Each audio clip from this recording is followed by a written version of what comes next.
Hey everybody out there, it's Alabama Deep coming back at you. And I have found the solution on getting this Invicta 15 Joule vintage movement running. As we saw in my last video, the damn thing didn't want to run. It was just putting the brakes on when it came to the balance wheel. So this is it now. It is running.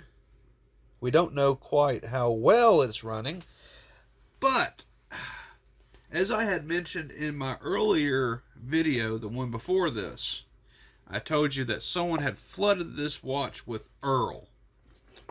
We know Earl's good for watches, but not in large amounts. But that wasn't the issue with this particular watch. As you can see, it's still running, and I anticipate that it probably will continue to keep running until it runs out of power. I've only put about maybe 7 turns on this, so probably won't run much longer. But as you can see, this is a vast improvement over what it was before. And I'll point out to you exactly what happened with this movement. We had a novelist watchmaker, which, I am a novelist. I'm an amateur. I don't claim to be the world's best. I don't claim to be the world's finest. I tinker, and tinkering is what I do. Now, yes, I've been to a couple watchmaking schools, upper part of the U.S. in the Pennsylvania area, in a program up there.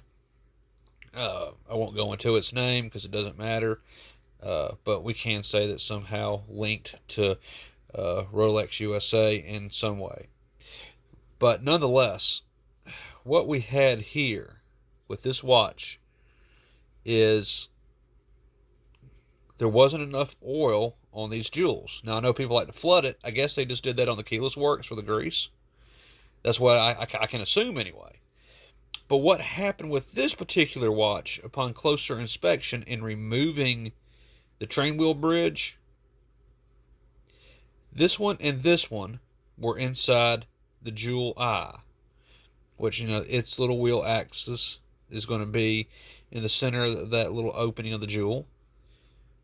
Over here, for the escape wheel, it was not inside the eye of that jewel. And if it was, it wasn't in all the way. Because upon removing this, looking at this, seeing that really the inside of this watch is clean.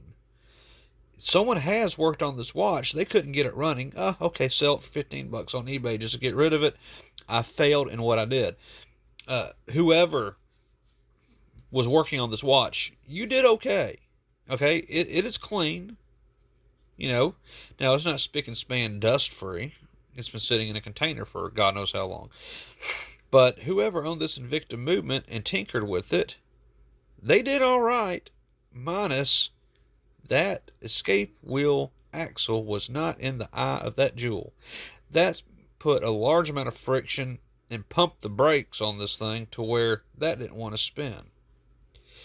And yeah, getting the escape wheel axis to match up with the other train wheels, that can be a bitch. But all you have to do is just line it up, and maybe even dare, shall I say, I don't know how other people do it, but I actually hold it eye level with the lamp showing through the opposite side, and I can see that axis with those other axes in place, and I just move that escape wheel over very gently several times until it popped right into that eye of that jewel. Well, once I did that, I applied a little bit of lubricant to each jewel and to the balance wheel, and vice versa on the opposite side. I'm about to do that. And once I put that oil on there, well, I didn't even have to put the oil on there. Once I put that axle from that escape wheel into the eye of that jewel, put the train wheel bridge screws back in, locked it down, gave it 7-8 good winds, the thing started working. It worked more than it did previously. But hey, it wanted to stop further along than what it did. So I just gave it some oil. And now here we go with the final result of the Invicta watch movement. Now, I'm going to say whoever did this did clean it. I'm glad they did, because I wasn't thinking that I could, do all this in one night with cleaning it and everything else. I got to be at work at like 7:30 in the morning. Yeah, I planned up staying the rest of the night, but I didn't want to spend my whole night tinkering with a watch. I did that all day. My past videos, cats fucked it up. Pardon my language. And yeah, so I wanted something I could tinker with for a little while, maybe get it running, work on it later. I have succeeded with that.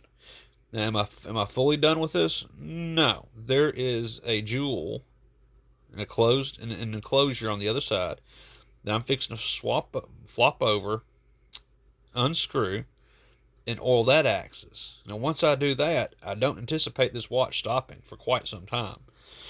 And I will probably dust this off, and I'm probably going to put it back together tonight. And gosh darn it, God love me, I may go ahead and put it in that case. Hallelujah, if I did. I got a functioning watch I can wear tomorrow. But we will see. But, okay, we'll call this part 2 of my little video here. I'm going to smoke a cigarette, take a drink, and go ahead and put the oil on the other jewel. I will probably record me doing that and putting this watch back together and putting it in a case. Quite possibly. Just depends. We'll see. But anyway, I just want to give you an update on this watch. Hey, look, it hasn't stopped yet. We're doing really good with that, as I see. So we're going to continue onward. So this is Alabama Deep, and let's see if I can get this buttoned up in the next hour.